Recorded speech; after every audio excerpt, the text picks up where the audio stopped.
All right, Harry. Today's message is from Daniel chapter 2, the first three verses of it. It says this in verse 1. In the second year of his reign, Nebuchadnezzar had dreams. His mind was troubled and he could not sleep. So the king summoned the magicians, enchanters, sorcerers, and astrologers to tell him what he had dreamed. When they came in and stood before the king, he said to them, I have had a dream that troubles me, and I want to know what it means. What's your thoughts? Yeah, so Nebuchadnezzar has a dream and he tells his people, tell me the dream and the meaning. Is that reasonable? Of course not. If they don't even get a hint, right? So they have zero chance at this point. Yeah. So why is he so unreasonable? And I find that interesting when you think about it. First of all, he's ego driven and everybody knows that he's the king and he thinks he's big. Verse 9, Nebuchadnezzar knows that the people will just tell him a story that matches the dream, and anybody can do that. And number 3 is it's God's plan. There's only one way that the king's going to get the answer he's looking for, and that's through Daniel. So what happens now? All Nebuchadnezzar's magicians, enchanters, sorcerers, and astrologers are condemned to die. Daniel is an apprentice of 1 year, and he's included in this group. But Daniel says, not so fast. Daniel and his friends pray. God was waiting for that because he knew that would happen. And God answers. So Daniel tells the dream and the meaning, and the king is thrilled. So what was the dream? And that's the best part. It starts with a head of gold on a statue that the king sees in his dream. And the head of gold is Nebuchadnezzar and his kingdom. So Daniel explains that, and that's thrilling. He likes that. He's the top of the pile and the head of gold.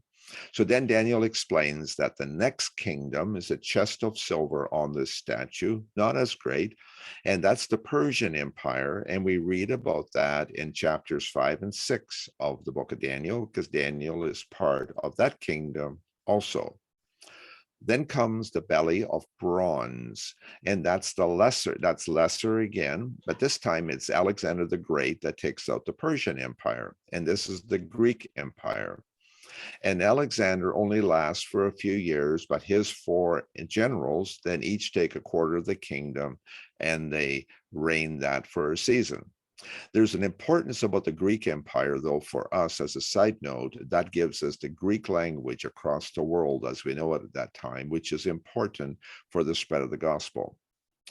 Next was the feet and legs, and they're part iron and part clay.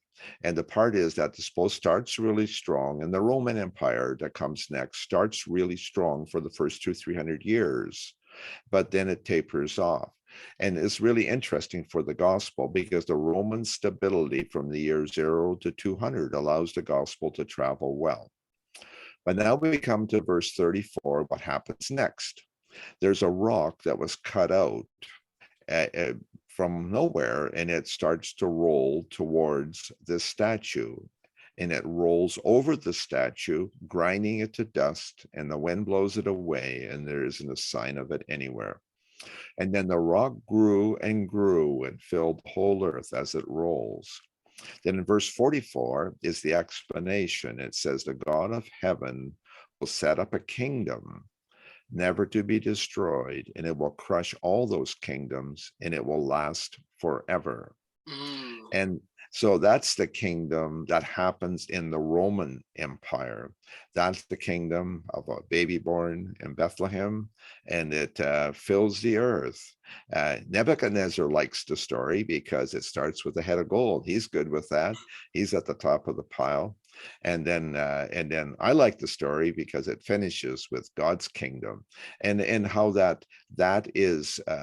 So basically, it's kind of interesting because it's prophecy in Daniel, and we hear lots of people talk about Daniel's prophecy, and that prophecy is one I do understand. A lot of prophecy I really don't get that well, but that one I get, because when we explain in the Roman Empire, and then we have the rock that crushes all the kingdoms, and that is Jesus. That's and the Jesus kingdom, stuff. right? Exactly. Yeah. and it has expanded and grown. And it has filled the earth. Not that everybody is that claims to be a Christian is, but there is everywhere, and the power of God is certainly everywhere. And the plan of God has happened properly for the last 2,000 years and has continued to flourish in its own way all over the earth. And it is the one kingdom that matters. All the other kingdoms, they fall apart and they get crushed, but this one goes on forever. Amen. Thanks a lot for that, Harry. Thank you.